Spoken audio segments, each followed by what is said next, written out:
Story time. Another day, another story. Ndifumene story. So nakuqoma sokubalisela, and I know you love these stories and you can't wait to go ezinye stories. So nasi story sanamhlanje ke. Anyway, if awundazi kamnandi ngamladlova, I do story times on TikTok and also here on YouTube I do story times. And if you're a standa, you want to be a part of this family, make sure you subscribe on this channel, comment, ubuka nezinye video futhi. In that way, I will know about your story futhi ufuna more. Anyway, before ndinibalisele the story, always getting messages ubana ndisoloko ndisithi istory suka anonymous. Kanti guys, u-anonymous yintoni? Xa ndisithi anonymous, I mean umntu ongafuni uchazwa igama lakhe, umntu ozifihlayo. So lo mntu lowo ufuna uba kept anonymously because igama lakhe akafuni lichazwe kwi-public. Undibhalele nje akafuni ukwaziwa uba ngubani igama lakhe, but uthi bandibalisele istory. So please guys, please just Google something if you don't know, or kunoba uze with negative comments and all that. And if you feel like this content is not for you, you don't like it, or you feel like or I'm bored or something like that, it's gone kanje. So we explain because we don't need that negative energy here in this space, right? Okay. So ke nasi story. Uthi umntu, mna kahle kahle ndachata i-enemy yam. I married my enemy, utshaba lam. Into endizandayo umntu engandifuni kahle kahle, kuba yonke le nto yenzeka kumtshato wethu, then ndarealize uba lo mntu uyandisonda. Uthi ndihlale ke ndiqhubeke nomsebenzi wam. Uthi everyday ndiyathanda udibana nomfana kungathi yonke into eyenzekayo nje fanuba siyadibana. Uthi okanye sidibana nje ekhantini, okanye sidibane phandle, okanye sidibana kwi-parking, wefika sibulisana nje. Uthi asiphangele kwi-department eyi-one, the company is so big, asibonana ngamanye amaxesha xa siphangelayo. Sibonana nje mhlawumbi uba uye kuloo ndawo, nam ndiye kuloo ndawo, then sidibane. Uthi ke umfana ke ngoku ngale mini wandibuza igama lam uba ndingubani, ndamchazela igama lam nje. Uthi ke nyhani umfana ke wangumntu ndaziyo igama lam, ngoku ke ndibona wandikhwazela igama lam.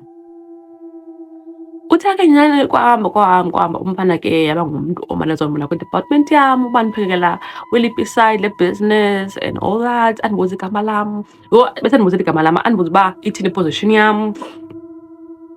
Uthi nyhani ke ayichaze iposition yakhe uba yonke into yakhe ithini. Uthi ke nyhani ke umfana abe ngumntu close ku-girl to the point uba ayazi ibirthday kantombazana uba inini. Uthi anonymous ibirthday yam seyazi ngoku uba inini, and ke ngoku ibirthday yam yayisiza at that time. Umfana uthi ke nyhani yafika ibirthday yam ngalaa mini, umfana kodwa wafika neebhaluni emsebenzini nayo yonke into, yaba yi-surprise wathi with cake and all that. Happy birthday to me. Uthi very special for the first time emsebenzini, ibirthday yam especial. Uthi nyhani ke umfana azele zonke izinto nqoba umbani uyandimpressurize ngosi yam. Uthi mind kwakathi uba uyandithanda umfana omntoni. Uthi ke nyhani ke ibe yiloo nto uba kumnandi kwathini kodwa ndama was so happy, wonke umntu yandicongrats uba yho ngumfana oright lona guys. Uthi abantu bathi phofu ngumfana oright lo guys, ingase like into yenu iphele nitshata. We don't even date okokuqala, and siyayazi uba apha emsebenzini akufuna abantu ababajolajolayo, yabo. Ke nyhani umfana uthi heyi kwahamba ixesha umfana waza kum wakachaza embonini yakhe uba uyandithanda and ndifuna sibe kwi-relationship. Mind unemxela apha emsebenzini ayifuna mohle nto yazi uba emsebenzini afuna ubesijola. Abesithi umfana no, we can go to HR, sim-inform HR uba kwenzeka ntoni so that azoyazi. And ke ngoku mna ndihlala kwenye department ndiphangela kwenye department eziba ingxaki loo nto. And nola sibhala kwe-same department, the company is so big. Anyani into uba sithi ke abo sisiya kwi-HR siyobuza u-HR nyhani ke wathi since siphangela kwi-different departments we can go on with the relationship. Sithi ke abo siqale relationship sengathi ngoku segocinderella and the prince, because kaloku into yethu ivumile, into yethu ihamba kakuhle. Uthi into yethu iyavuma, siyathandana, siyalayikhana, yonke into yethu ihamba kakuhle. Uthi ke lihambe ixesha agqitha unyaka, relationship yethu ihamba kakuhle. Umfana ndisamfunda, ndisamazi uba ngubani, uhlala phi, ngowaphi. Uthi nyhani ndizazi zonke ezo zinto ndimxhela umfana yonke loo nto leyo. After ke ndidicide ke ngoku anonymous uba since I've been here to this company and I have in a better position than umfana usandofika nje apha usayiqala nje career yakhe yonke loo nto leyo. Mna I've been here and I have a lot of experience. On top of that, ndifundile because imali endiyirhola ayitshisiwe.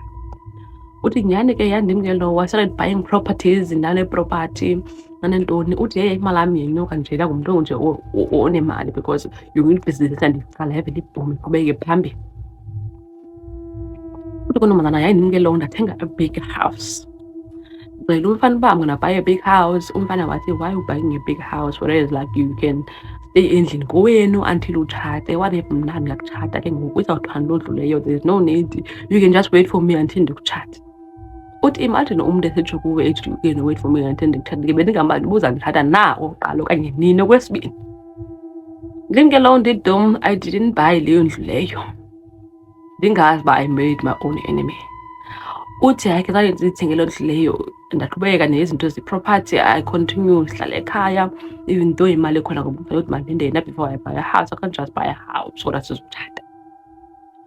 Uthi hayi ke umfana ndimbuze ke ngexesha uba haba awudunditshate but mna ndiyayifuna ukuyithenga le ndlu. I want to move out ekhaya ndiyohlalela endaweni yam because ngoku ndiyaba mayuthi uyenzeke loo nto umtshato. Umfana zange ambuze, wahamba umfana wothenga iringi wagqiba wandiproposa. Ndibe ndimbona apho uba umproposa nje akho ntshukumo na action ayenzayo uba hayi uyahamba uya koomalume uye ekhaya. Le ring ndiyayibona uba yi-showstopper kulaa otshiwa nje into esitoswayo. Undafakwa iringi ke yayindim ke loo ndibonisa ekhaya ndisithi umfana uthi uyanditshata. I was so excited, wonke umntu ayespektile uba okay umfana uzondithatha nananana, umfana uzondithatha yonke loo nto leyo. Kodwa ndisoloko ndimbuza kumfana uba ithini ideyithi ozoza ngayo ekhaya. Uthi umfana ke nyhani engibe ngumntu ozulisayo, abe ngumntu ozulisayo. Kuhambe ixesha umfana nyhani atsho ke uba hayi siza ke minithile kuweni sizolobola ke yonke loo nto leyo. Uthi ke nyhani ke ngaloo mini leyo ndim ke ndisekhaya silungisile sibize oomalume abakude bakhuleleke imali yonke into silapha wonke umntu lapha. Bathe abantu bazawufika ngosekuseni uqala into zabalobola siphekile full meal yonke into lapha. Uthi sahlala ufuna ukuxela uba masahlala kubethu 4 abantu belobola abafiki. Bangafonela umfana ifowuni ayibanjwa. Uthi ndifowunele ifowuni ayibanjwa ngumfana, wayebanga umfana ifowuni sengo-5 sike sithi yho sigqajukelwe ivili lemoto siseza apho ke sana asakwazi ukuza apho yonke loo nto leyo. Uthi mandithini nangaba basekhaya oko bebehlela apho malume basuka kude from kude kangaka, oko bebehlela apha ekuseni belinde into yakowenu, belinde abantu bakowenu abazolobolakho. Umntu ufikileyo oku kutya sekupheleleyo kungaka. Waxolisa umntu ongubhuti, xolo sithandwa sam sizawuphinde size kule veki zayo ngoMgqibelo ngoba ngoku abantu bazahamba bayophangela sizokwazi ukuza on Sunday ngoba abantu bafuneka bahambe balungiselele into zempangelo nananana. Uthi ke mna kuthi zawuthina abantu basekhaya ndibaxelele uba ikazi ishiywe le nto lobola izophinde ibe on Saturday ngoba nozandithemba. Babe emkhonvinsa ukuba hayi sithandwa sam you know uyabava makuni babanjani. Bakhonvinse sizathi mna ndizokwazi uba ndithi next Saturday sizokwazi baqhubele iindaba zalobola. Ndim ke loo nditsale intamo ndisemathandweni ndizimisele ngoba ndiyokhonvisa mama basekhaya.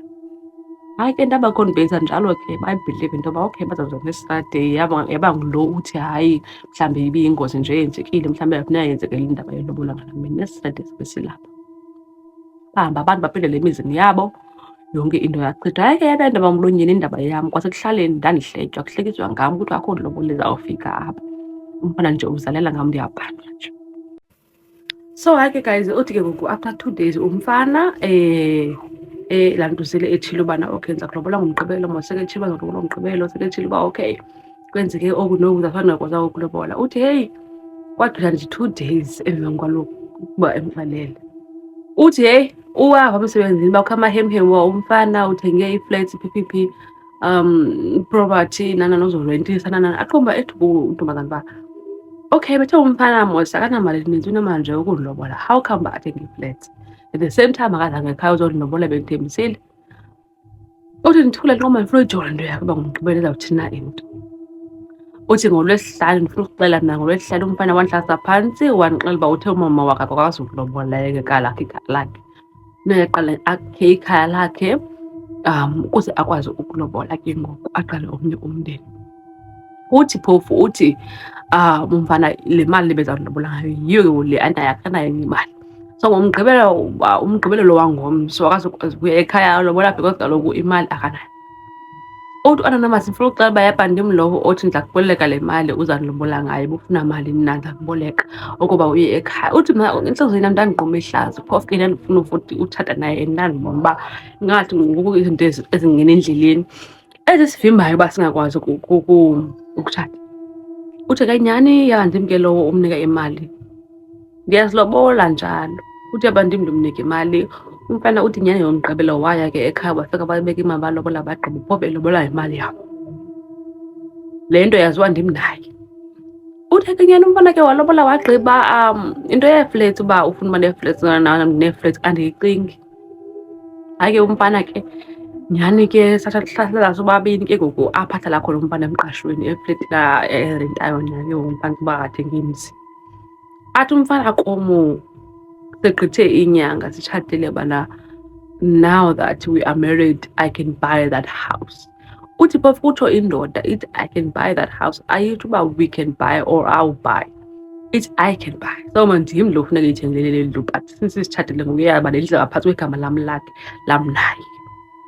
Uthi zange ndibuze ndim lowo ndidum andizazi ubana bathandweni uthando lunjani na.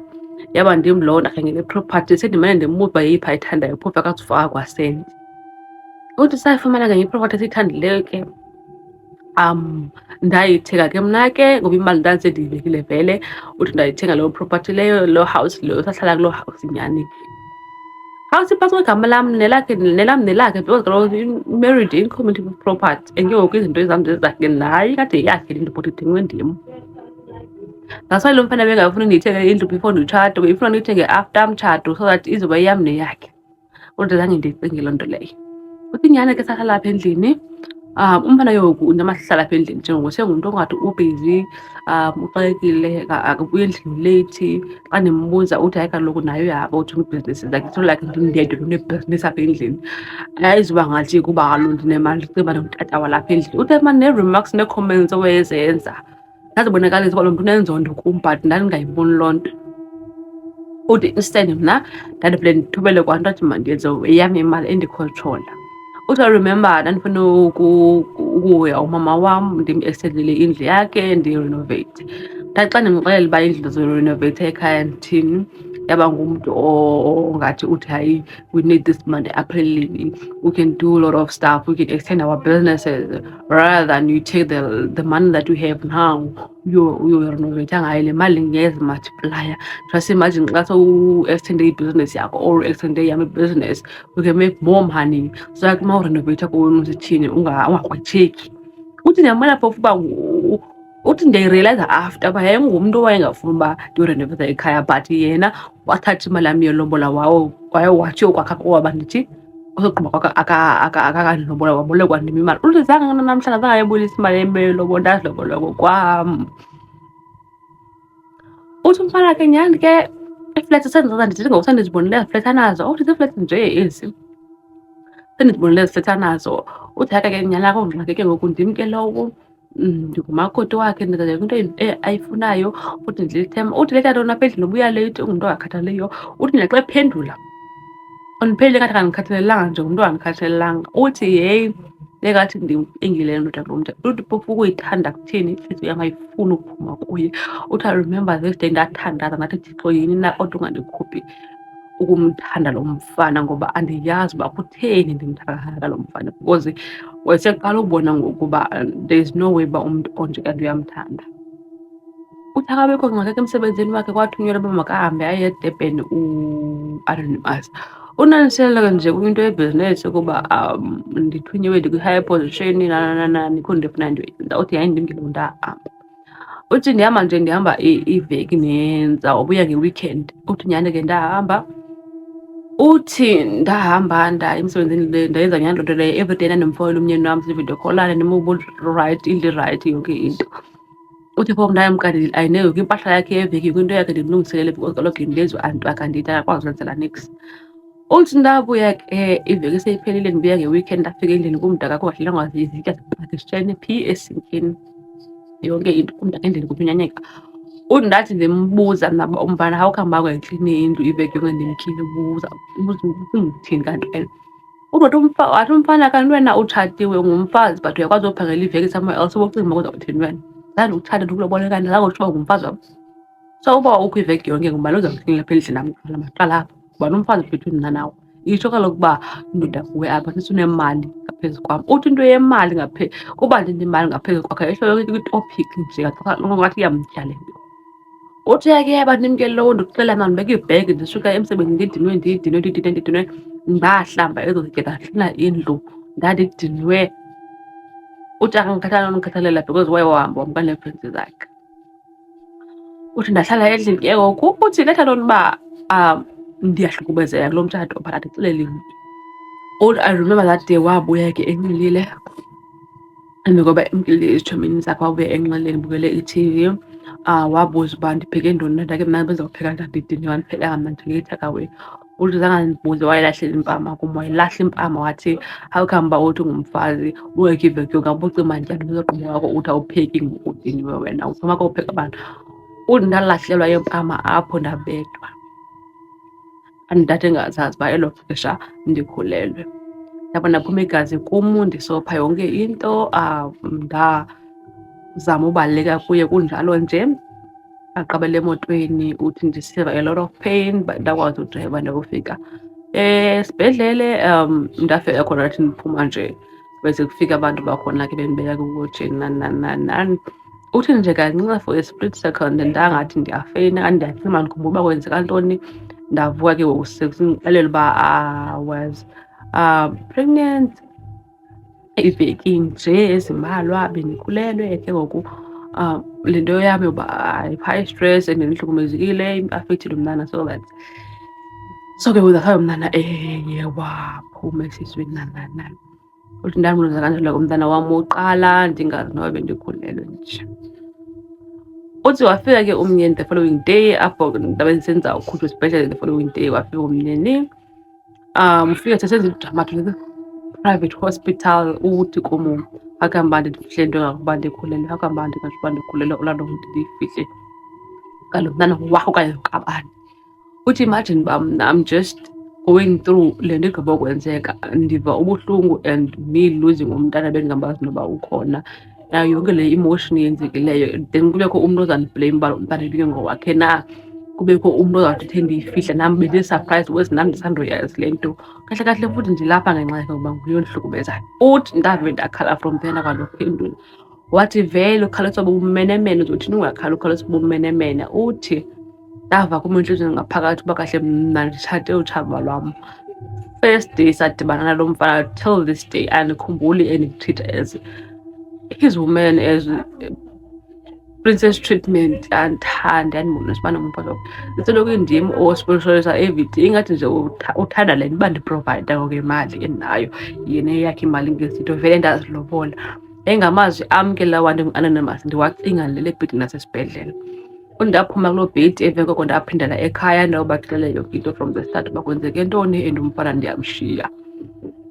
Uthi ke basekhaya bevelana nam besebethuka yonke le nto uba how come uba ndingabaxelela uba lo mfana uyandihlukumeza all along ndihlele kulo mtshato ndihlelele ntoni na, ndide ndilahlekelwe ngumntana nje ndihlele ntoni lo mtshato. Uthi yaba ndim ke loo nto ndisithi ndiyaphuma kulo mtshato yonke into ndiyaphuma ndimkile kulo mtshato mna.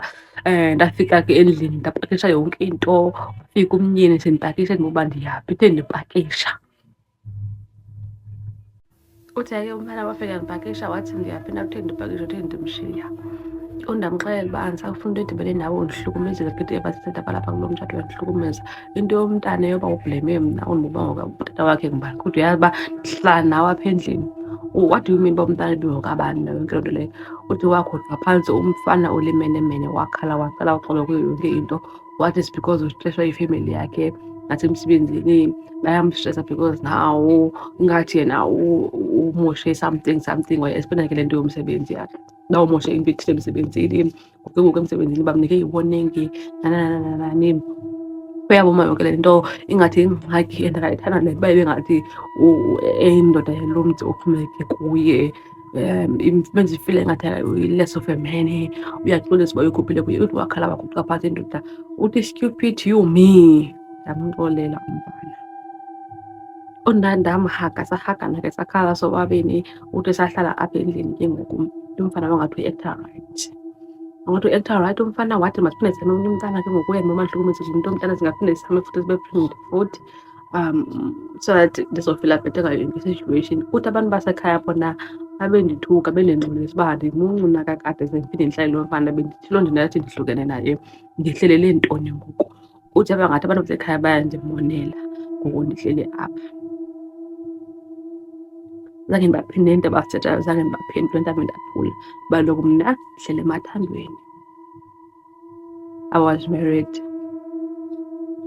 with my enemy, my own enemy. Udahlala emveni koba ndihlele uthi umfana wathi uba heyi emsebenzini uyaxosha. Uthi uyake emsebenzini kwakuthiwa uxotshiwe nyhani. Uthi he undayiva phofu uba umfana kahle kaxotshiwe ntoni. Uthi engekho wava wathi uba umfana omutshe something emsebenzini kwathi abhanti uba umfana bezama ukwenza i-scam etshomi yakhe kwathi bezama ukuba imali zomsebenzi babhaqaqaba ke ngoku aba izimali zabantu bezama ukuzenza loo nto leyo. Uthi imagine ke indoda engasebenziyo ehlala endlini 24/7 mna ndim ophangelayo. Uthi mna ndandihamba ndisiya emsebenzini ndiphangelanga lokho ndifike ndipheke endlini kumntaka khange ndidlule ebhedi hleli ndendlule ibhedi ndimphekele ndimphinde ndihlambe ezo zitya. Uthi yena phofu up and down with friends. Up and down with friends bayasela. Imagine ke ngoku laa mali ayiselayo, laa mali yepetroli, ezaa nto bazenzayo zonke bazenza imali yam. Uthi I remember this day ndabona ividiyo one of his friends upostile phofu esathi ndidazana sibonanga ngoba lo caba unihayidile bakwiklabhu thizeni e-expensive barola ii-bottles for amantombazana. Ndabona from there uba kahle kahle andazi into endiyifuna kulo mthetho mase ndiphume. Uthi ndave ndapakisha zam engekho enjalo nje unoba wafika wethuka uba endlu home i-EMD ndingekho. Ndapakisha ndahamba ndaphindela ekhaya. Ndafika ndabaxelela ekhaya bakwenzeke ntoni and futhi ndiyaphuma lo mthetho nyhani. Uthi umntu osekhaya wevele uthukile sithi siyakwazi kahle kahle uzophinda uphindele kuyo, siyakwazi uba undani. Uthi ndithi this time around I'm done. Uthi ndahlala ekhaya umfana endifonela into engapheliyo waya ekhaya eyondibuza uba ndiphi. Wathi efika apha kuyade ekhaya isista zam zazibuya zamthuka wahamba. Ndavele ndahamba naye kwiloya yam ndamseva ngee-divorce papers uba mayiphele isidibanisa. Ndandiyazi uba I'm gonna lose a lot of things because sithathile into zethu we're in community of property. Uthi property yam most of them kwafuneka ndizohlule phakathi, kufuneka nezinye izinto ndizohlule phakathi. Uthi indlu yaba yezo zinto azithathayo yena because ndingafuni ukuluza some of ezinye ii-flats, so indlu wayithatha ke ngoku. Kwangalaleka uba mna andinayo indawo yohlala to buy enye iproperty futhi ngoba kaloku most of my stuff, 50% of my stuff ziphumile zikuye ngoba yena ngumalamba nandisakananto. Yonke into ndandikwisponsariswa ndim kwakuqala.